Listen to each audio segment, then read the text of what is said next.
یاد رکھیں آپ کے عزیزوں کی چالیں اور حسد شاید آپ کے بارے میں اللہ کی خیر کی اسکیم کو ہی کامیاب بنانے کی کوئی خدائی چال ہو۔ انہیں کرنے دیں جو وہ کرتے ہیں، اللہ پاک سے خیر مانگیں۔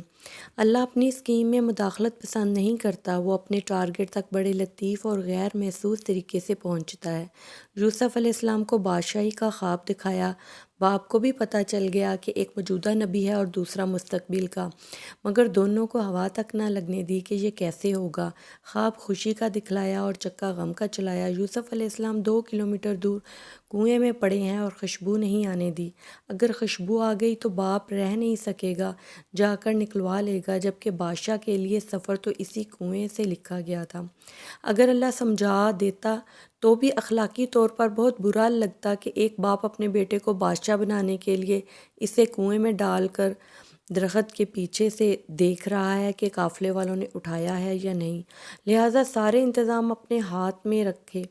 اگر یوسف علیہ السلام کے بھائیوں کو پتہ ہوتا کہ اس کنویں میں گرنا اصل میں بادشاہ بننا ہے اور وہ یوسف علیہ السلام کی مخالفت کر کے اصل میں اسے بادشاہ بنانے میں اللہ کی طرف سے استعمال ہو رہے ہیں، تو وہ ایک دوسرے کی منتیں کر رہے ہوتے کہ مجھے دھکا دے دو۔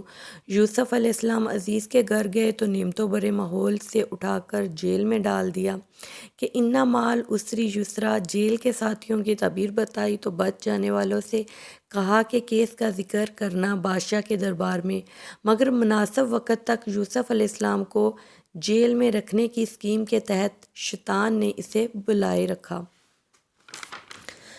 یوں بادشاہ بھی اللہ کی اسکیم کو نہ سمجھ سکا اور بطور ٹول استعمال ہو گیا۔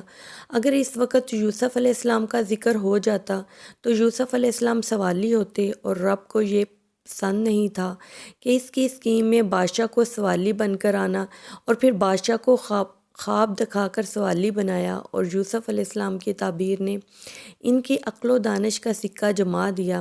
بادشاہ نے بلایا تو فرمایا، میں NRO کے تحت باہر نہیں آؤں گا جب تک میری بے گناہی ثابت نہ ہو جائے۔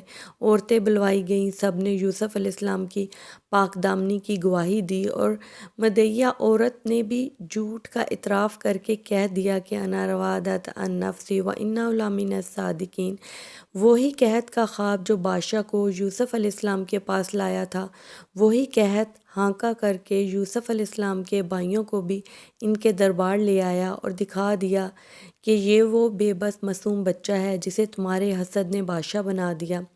فرمایا، پہلے بھی تم میرا کرتا لے گئے تھے جس نے میرے باپ کی بنائی کھا لی۔ فرمایا، اب یہ کرتا لے جاؤ، یہ کھوئی ہوئی بنائی واپس لے آئے گا۔ اب یوسف علیہ السلام نہیں بلکہ یوسف علیہ السلام کا کرتا مصر سے چلا تو کنعان کے صحرا مہک اٹھے۔ یوسف علیہ السلام پڑھے ہیں، انی لاجد ریح یوسف لولا ان تفندون۔ تو نے مجھے سٹھایا ہوا نہ کہو تو ایک بات کہوں، مجھے یوسف علیہ السلام کی خوشبو آ رہی ہے۔ سبحان اللہ، جب رب نہیں چاہتا تو 2 کلومیٹر دور کے کنویں سے خبر نہیں آنے دی، جب خدا نے چاہا تو مصر سے کنعان تک خوشبو سفر کر گئی۔ واللہ غالب علی امرہ ولکن اکثر الناس لا یعلمون۔